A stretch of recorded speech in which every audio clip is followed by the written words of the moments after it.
Hello and welcome to the new series highlighted match analysis. In these kinds of videos, I'm not going to be analyzing the whole match. I'm just going to be analyzing some highlights. For the first three playdays of EUL and NAL, I'm going to be only analyzing like clutches or unique stress. So here we go. It's Tempo Storm versus TSM. Tempo is defending. It's his zones and on the map organ. Let's see the bans. First, the two bans are Maverick and Thatcher, which kind of makes sense. It's kind of a usual band to make on Oregon, which helps with keeping the blue wall intact, especially because most of the pros don't bring bandit, or even if they do, just by banning these two odds, they can't open the wall as easily. They refer again. This third ban is Mira. Mira is kind of a usual ban. He's very good on all maps, and especially on this map, if she is not banned, I can see her being very useful in laundry and supply, bomb site and keys dorms and uh, main dorms.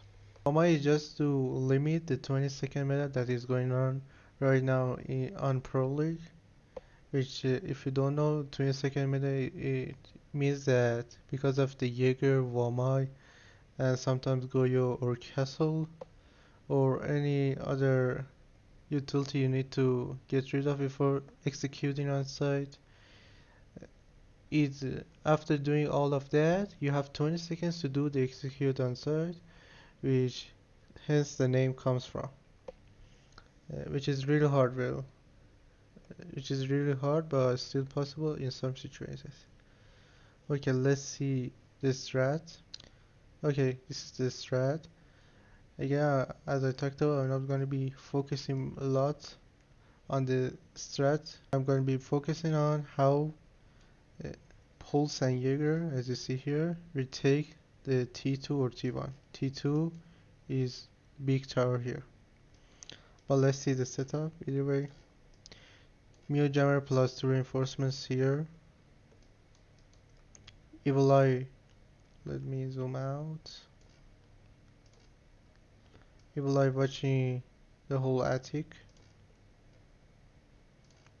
These 2 reinforcements deny any angle to Valkyrie, so Valkyrie could still play attic and try to hold it as much as possible.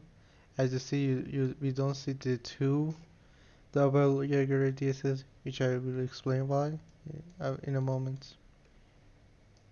There's a line of sight here watching the main white stairs. There's a barbed wire here which I forgot to put. It just gives the intel. This regular DS helps if somebody wants to push.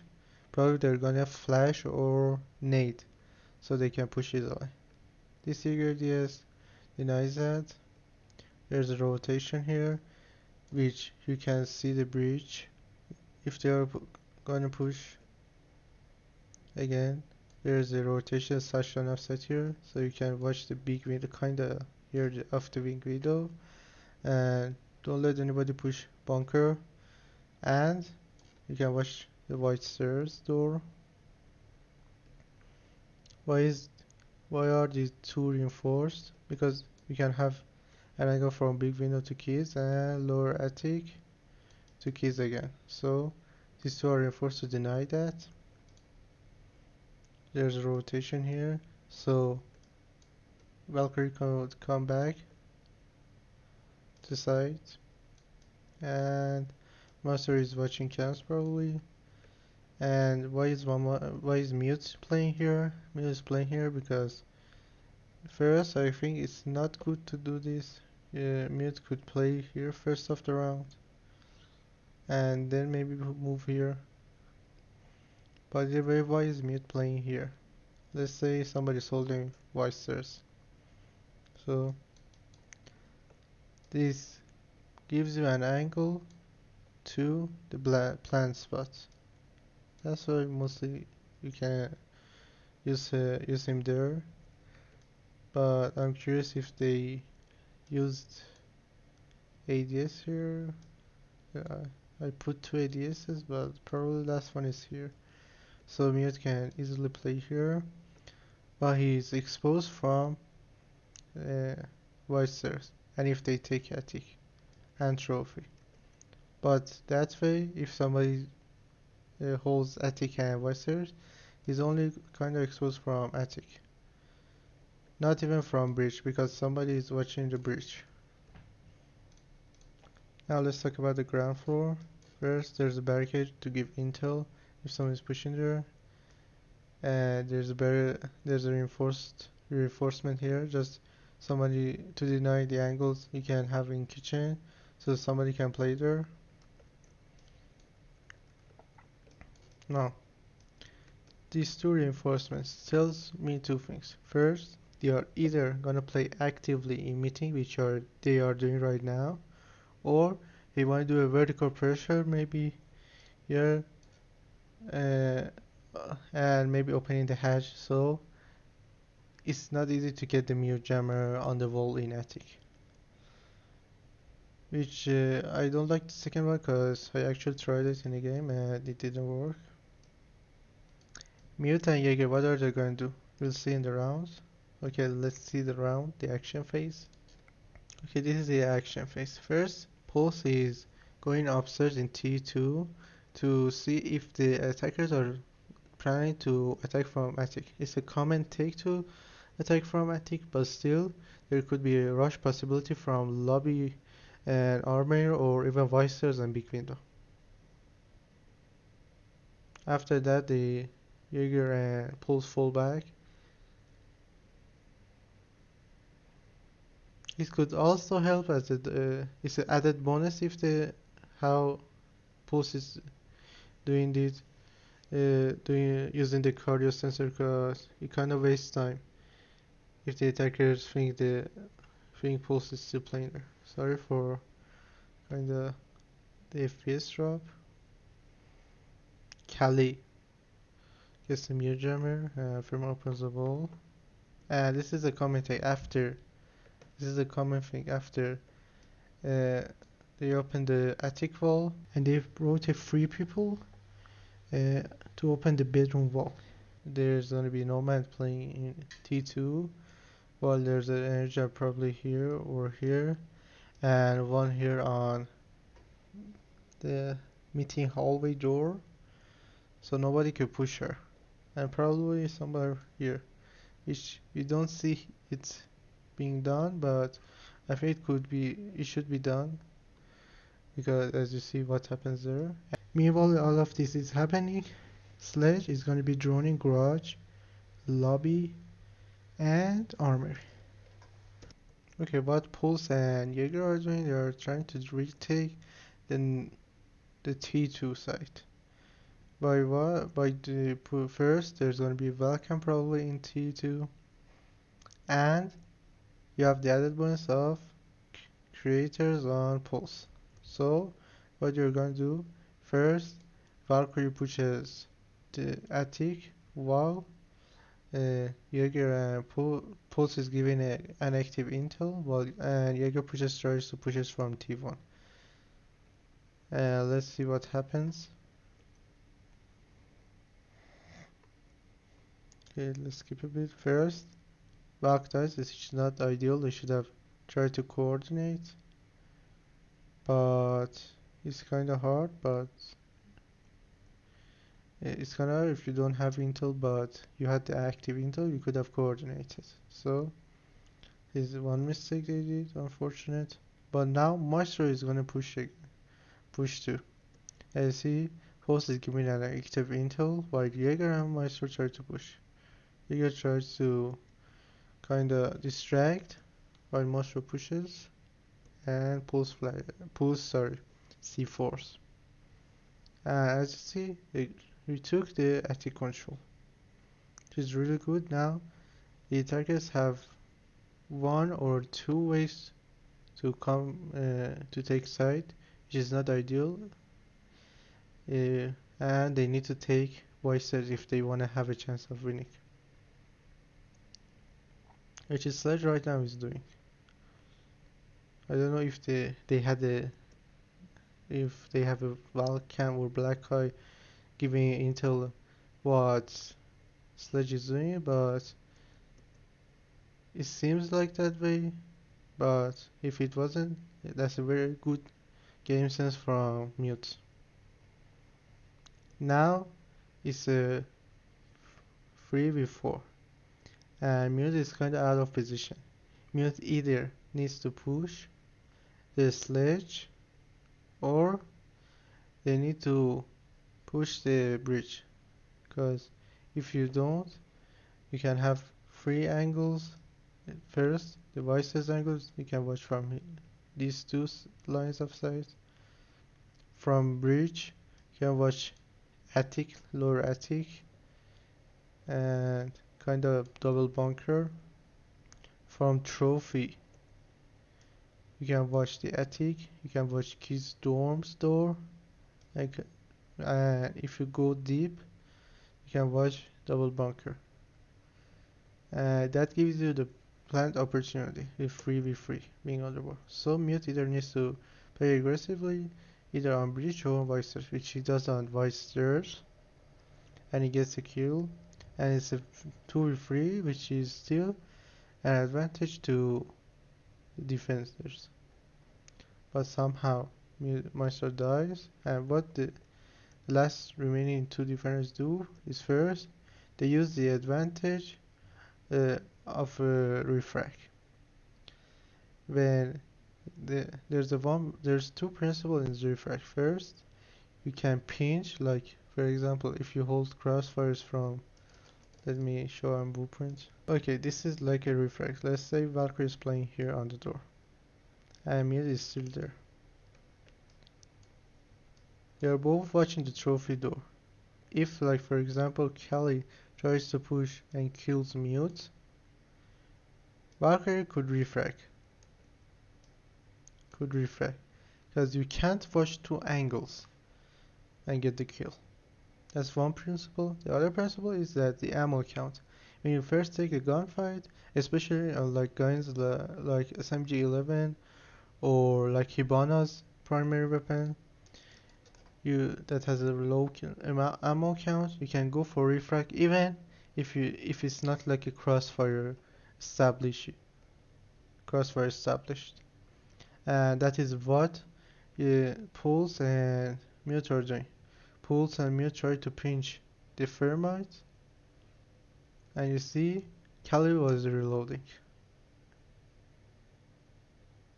and Thermite kills Mute, but still because uh, you can't watch two angles, and it's ACOG and it's close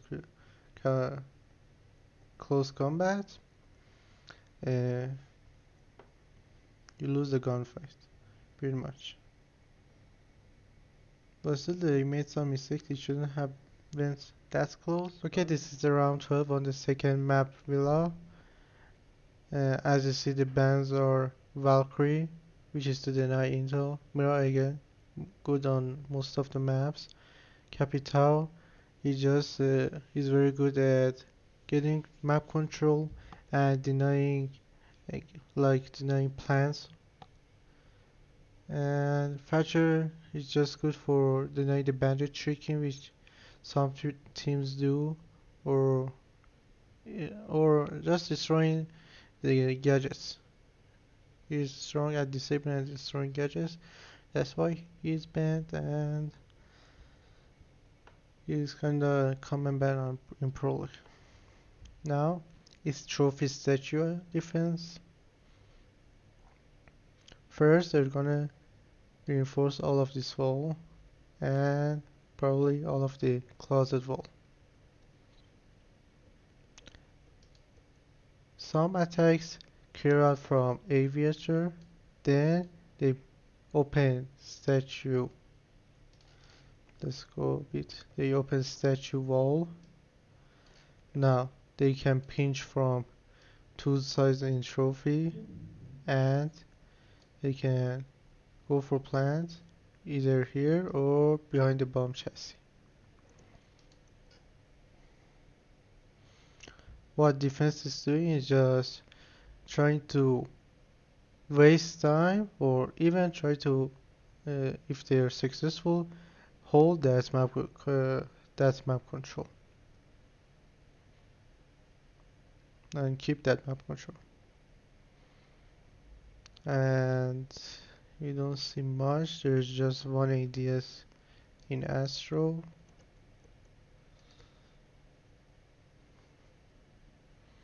I like this shield very a lot.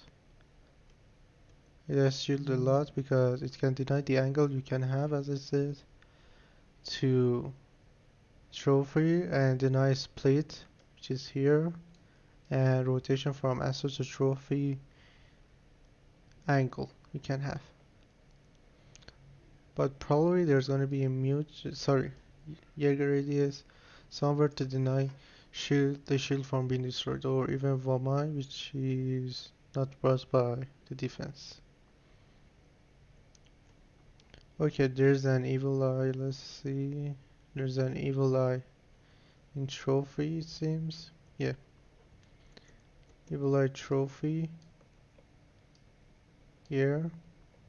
It kinda can have a passive until on anybody pushing Volve, but it can see the all the way to the bedroom.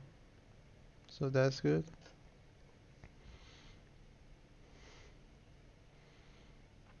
Jaeger probably used one of his barbers either a bathroom door and the other maybe on Astro stairs. Yeah, bathroom door, probably one Astro stairs. Okay, the other evil eye spot is here just to deny the both plant spots I told you about and the breach push.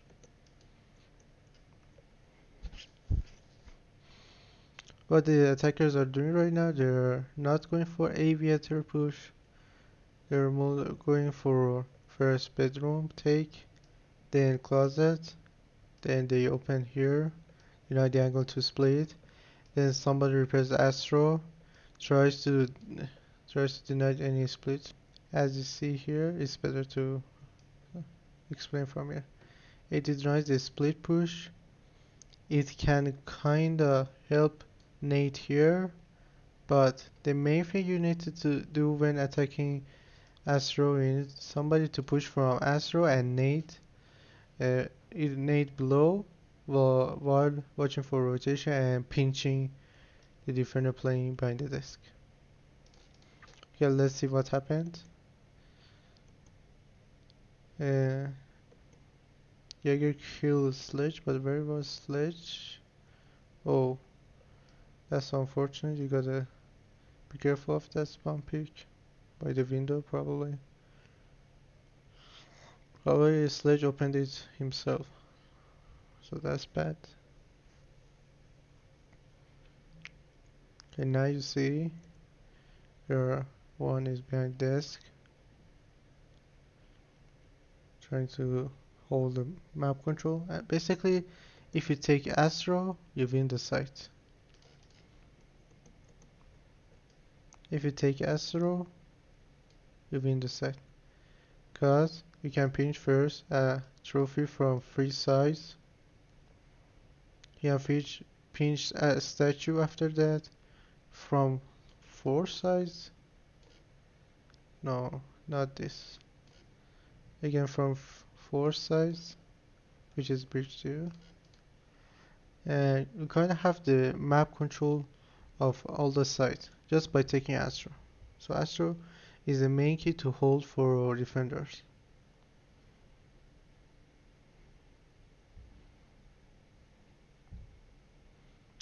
Okay, nothing much happening. Zofia does, which is not ideal. I think she just pushed, didn't watch the angle. No, she just lost the gunfight. Okay. That's not good. Maybe you could have pre-fired. Let's see if she pre-fired. No, she didn't. I like to pre-fire that spot because sometimes getting the getting reacting to. Sorry, it's a disadvantage in my opinion because you only see the head and really can't hurt you if you don't know how to deal with it, which is really hard to do it. First, impact tricking the Hibana and then destroying the Hibana. I don't know how they destroyed it, but they must have had an angle from the hole that Hibana made before.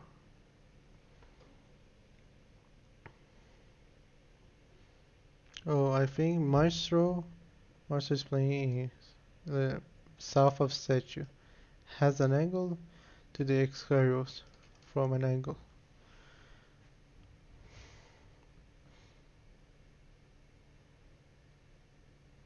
The other thing is that even if you didn't have Maestro playing here, I still don't like not destroying the shield first and going for the X-Gyros, cause if let's say Vigil is playing behind here, okay, you can easily impact trick here because you uh, open the reinforce hole yourself. It's like ace. After you open the first hole, it's really hard. You gotta be careful of the other holes you wanna make and the impact trick they can do. But right now is 5v3, which is not a good spot for attackers, and it's a 5v2, and it should be a win for defenders. You don't have no map control, you can't even push the breach you made, and you don't have Astro.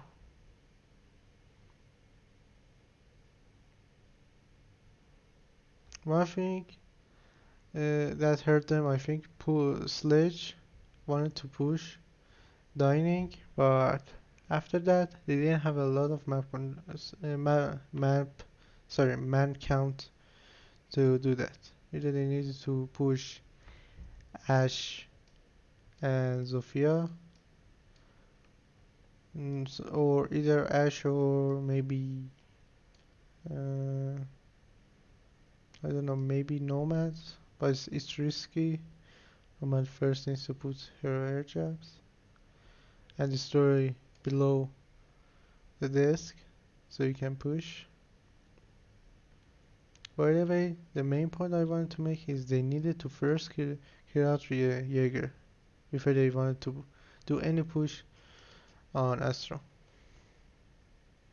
As somebody says on Astro window, so the one pushing Astro says don't need to watch for the split. And that's a round win. Okay, here are the two flank drone spots that teams use on Villa. Okay, the purple spots are the flank drone spots that were used on the match. First, what are flank drone spots? As the name suggests, it watches your flank. And where these flank drone spots very important. First, this one on the base watches the all of the hallway, which then it means that you can watch resters to piano rotation. You can watch any rotation to living room that can happen, and any rotation that can happen to bicycle. What this flank drone spot do? It can watch any push from Gala if somebody is already playing in Gala and living room. Okay, what each of these flank drone spots can cover and hold. This flank drone spot can kinda cover all of these, watch all of these, give intel if somebody tries to push there. And this flank drone spot watches all of these somewhere around here. It doesn't, you don't have any control or intel on living room, but that's okay because there are three angles you can push from if you want to flank main stairs. They are all covered by the flank drone spots. There's another flank drone spot that I didn't talk about that I think is equally good if your main reason for holding these two flank drone spots are just to hold mainsters, which is the one I showed with green. Now, what does this green flank drone can see? It can see any push from art, any push from the hallway, and any push from.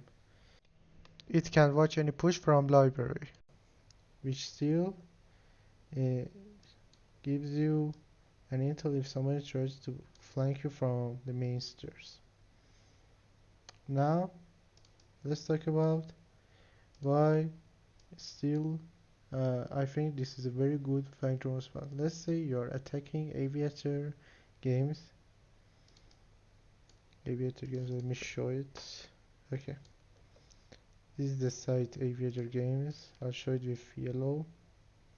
Okay, this is the site from aviator games. Let's say you have Astro.